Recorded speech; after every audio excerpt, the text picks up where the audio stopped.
नमस्कार। मैं हूं संजीव श्रीवास्तव। आप देख रहे हैं 4 PM न्यूज नेटवर्क।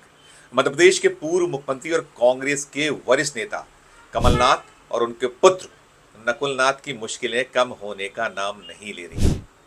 छिंदवाड़ा में करारी हार के बाद अब उनके सामने अमरवाड़ा विधानसभा सीट पर उपचुनाव खड़ा हुआ है और उनकी प्रतिष्ठा दांव पर लगी हुई। पत्ते खुल चुके हैं। कमलेश शाह, जो कभी कमलनाथ के सिपाह सालार हुआ करते थे और उन्हीं की बदौलत इस सीट को 3 बार जीता कमलेश शाह ने, उन्होंने अभी दगा कर दिया था लोकसभा चुनाव के दौरान। लोकसभा चुनाव में कांग्रेस का हाथ छोड़कर और कमलनाथ का साथ छोड़कर वे भारतीय जनता पार्टी में शामिल हो गए थे। कांग्रेस विधायक पद से उन्होंने इस्तीफा दे दिया था और उनके इस्तीफे की वजह से ही यहां उपचुनाव की नौबत आई है। उपचुनाव को लेकर नामांकन भरने की प्रक्रिया पूरी हो चुकी है और अब वोटिंग के लिए जो सिलसिला है, प्रचार का सिलसिला है, वो शुरू हो चुका है। वोटिंग 10 जुलाई को होना है, अगले माह होना है और उसके बाद 10 तारीख को वहां नतीजे आएंगे। लेकिन इसके पहले जो पत्तों की बिसात बिछाई जा रही है, वो बिसात कमलनाथ की कठिनाइयां बढ़ाती हुई नजर आ रही है। कमलनाथ ने इस बार एक अलग किस्म का दांव खेला है और वहां एक जो ये क्षेत्र है, छिंदवाड़ा आदिवासी बहुल इलाका है और ये जो अमरवाड़ा सीट है, ये ट्राइबल के लिए रिजर्व है। इस सीट पर कांग्रेस ने टिकट दिया है धीरन शाह को। धीरन शाह एक युवा है, नेता है और वे उस धाम से आते हैं। वहां एक आंचल कुंड धाम अमरवाड़ा में बड़ा प्रसिद्ध है, प्रचलित है। छिंदवाड़ा का जो ट्राइबल है उस पर बड़ी आस्था रखता है और ये जो धीरन शाह है, धीरन शाह इसी आंचल कुंड धाम के सेवादार सुखराम दादा के बेटे हैं।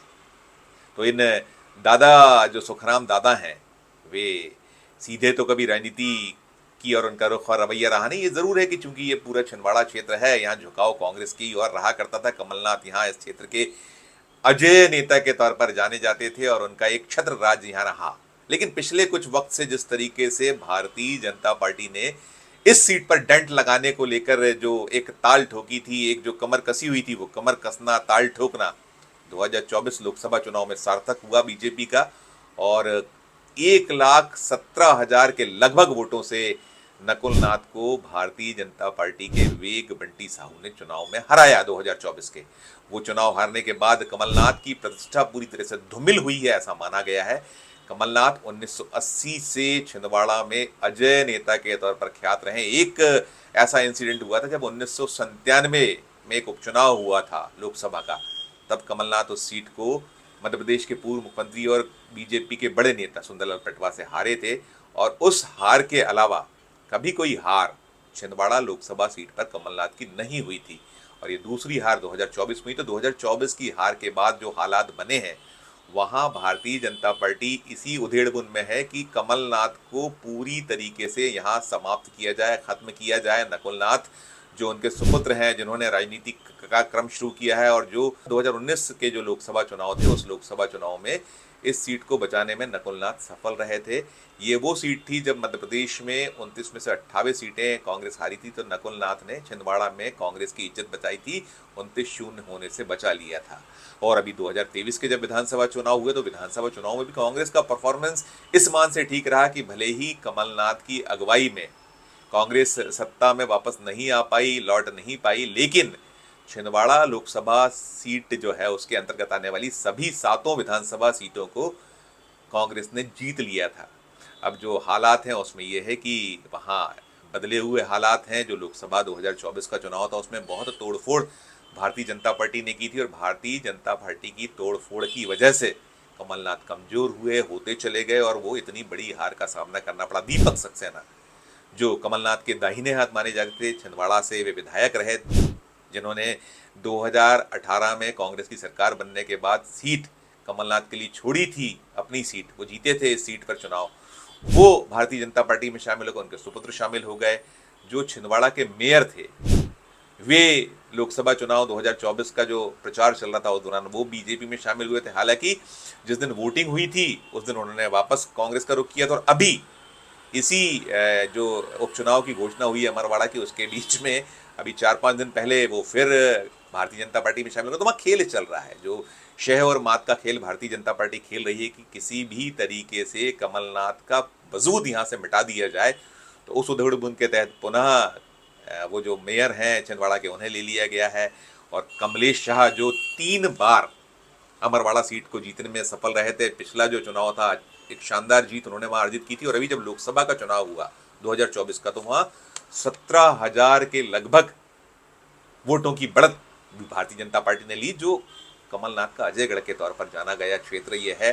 हालांकि अमरवाड़ा में पहले भी कभी हार हुई, लेकिन अभी 3 चुनाव जो पिछले थे विधानसभा के, तीनों बार से जीतती चली आ रही थी कांग्रेस। और लोकसभा के चुनाव में उसका परफॉर्मेंस ठीक ठाक वहां रह रहा था और बढ़त मिलने जैसी स्थितियां बनी हुई थी। लेकिन अब हालात बदले, जैसा मैंने कहा कि धीरज शाह को कांग्रेस ने टिकट दिया और अभी कमलनाथ नकुलनाथ ने मोर्चा नहीं संभाला है। अब प्रचार का दौर आरंभ हो चुका है।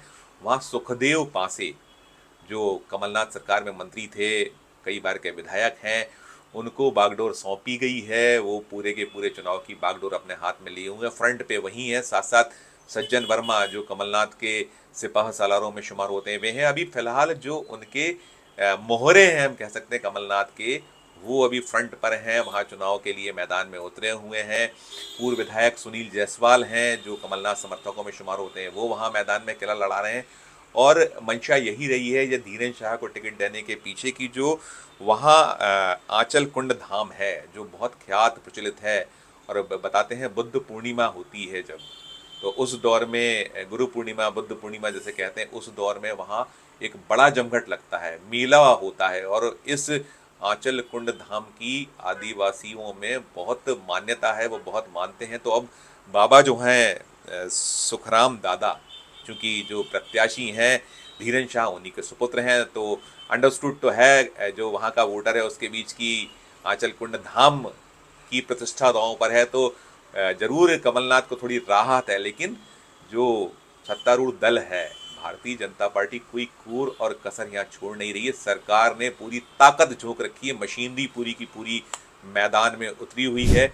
मुख्यमंत्री मोहन यादव ने स्वयं बागडोर एक तरीके से संभाली हुई है, वह ताबड़तोड़ दौरे कर रहे हैं। अभी जब नामांकन भरा गया था कमलेश शाह का, तो पूछा गया था मोहन यादव से कि क्या कहिएगा कि अभी तक कांग्रेस अपना उम्मीदवार नहीं चुन पाई है, उसे तय नहीं कर पाई है। तो बड़े कातर भाव में उन्होंने कहा था कि दया आती है मुझे कांग्रेस पर, कमलनाथ पर, नकुलनाथ पर भाव थे उनके ये, और कहा था कि दया आती है मुझे कांग्रेस पार्टी पर। तो उसकी बड़ी प्रतिक्रिया हुई थी और कांग्रेस की ओर से आया था कि हमें मुख्यमंत्री की दया पर निर्भर नहीं रहना, उनकी दया का पात्र हमें नहीं बनना है, हम इस उपचुनाव में हरा कर दिखाएंगे। जो मध्य प्रदेश कांग्रेस कमेटी के अध्यक्ष हैं, उन्होंने ताल ठोकी हुई थी। उनका कहना था कि हम यहाँ एक शानदार जीत दर्ज करके दिखाएंगे। तो यहाँ एक बड़ा रोचक सा मुकाबला है, और मुकाबले में यदि कुछ है तो वो ये है कि यहाँ गद्दार एक जो है, गद्दार शब्द का बहुत बार बार उपयोग हो रहा है। जो कमलेश शाह है उन्हें गद्दार कहा गया है कि गद्दार वर्सेस, क्योंकि उन्होंने कमलनाथ से गद्दारी की है, कांग्रेस से गद्दारी की है। और यदि ये जो कमलेश शाह उन्होंने छोड़ा ही इसीलिए कांग्रेस को था कि तब कुछ लोगों ने जब कांग्रेस छोड़ी थी और नकुलनाथ ने इस तरीके का बयान दिया तो वो कांग्रेस को छोड़कर चले गए थे, मौका ढूंढ रहे थे। उनकी पत्नी भी गई है, उनका जो परिवार है उसका कुछ बैकग्राउंड भारतीय जनता पार्टी का। तो बड़ा रोचक सा एक शानदार सा मुकाबला यहाँ बन रहा है। और फिलहाल तो कमलनाथ नकुलनाथ संकट में बताए जा रहे हैं, क्योंकि खुद जो कांग्रेस की ओर से निकल कर आ रहा है, कहा जा रहा है कि यहाँ मुकाबला अकेले बीजेपी से नहीं है, यहाँ मुकाबला सरकार से है, सरकारी मशीनरी से है। यही बात कमलनाथ भी कहते रहे हैं, उनके सुपुत्र कहते रहे हैं। तो ये सारा जो हालात, जो स्थितियाँ हैं, इन सब के बीच जो छिंदवाड़ा में एक बार फिर प्रतिष्ठा दांव पर यदि है तो वो कमलनाथ की है, वो नकुलनाथ की है। क्योंकि यहाँ जो क्षेत्र है ये कहलाता यही है कि ये कमलनाथ और नकुलनाथ है, यहाँ कांग्रेस नहीं मानी जाती, उनके आदेश चलते हैं। तो ऐसे में भारतीय जनता पार्टी पूरी ताकत झोंके हुए, और यहाँ मुकाबला इतना शानदार होने की संभावना है। ऊँट की करवट क्या होगी ये तो जब नतीजे आएंगे तब पता चलेगा। लेकिन भारतीय जनता पार्टी कमलनाथ को लेकर यही कह रही कि हम ताबूत में अंतिम कील ठोक कर ही दम लेंगे। इस वीडियो में फिलहाल इतना ही। हम फिर किसी नए विषय, किसी नए वीडियो के साथ आपके सामने उपस्थित होंगे। हमारा आग्रह है कि हमारे वीडियो को लाइक करें, सब्सक्राइब करें, हमारे चैनल को लाइक करें, सब्सक्राइब करें, और हमारे इस वीडियो को अधिक से लोगों से शेयर भी कीजिए। हमारे वीडियो कमेंट बॉक्स में कमेंट जरूर कीजिए कि वीडियो आपको कैसा लगा। साथ में यदि आपने ज्वाइन का बटन नहीं दबाया तो ज्वाइन का बटन भी प्लीज़ दबाइएगा। हमारे राज्यों के चैनलों को ज्वाइन कीजिए, लाइक का बटन और सब्सक्राइब का बटन दबाते रहिए। हमारे नेशनल चैनल का भी जो है उसे लाइक कीजिए, सब्सक्राइब कीजिए, ज्वाइन का बटन दबाइए और देखते रहिए 4 PM न्यूज़ नेटवर्क। धन्यवाद, नमस्कार।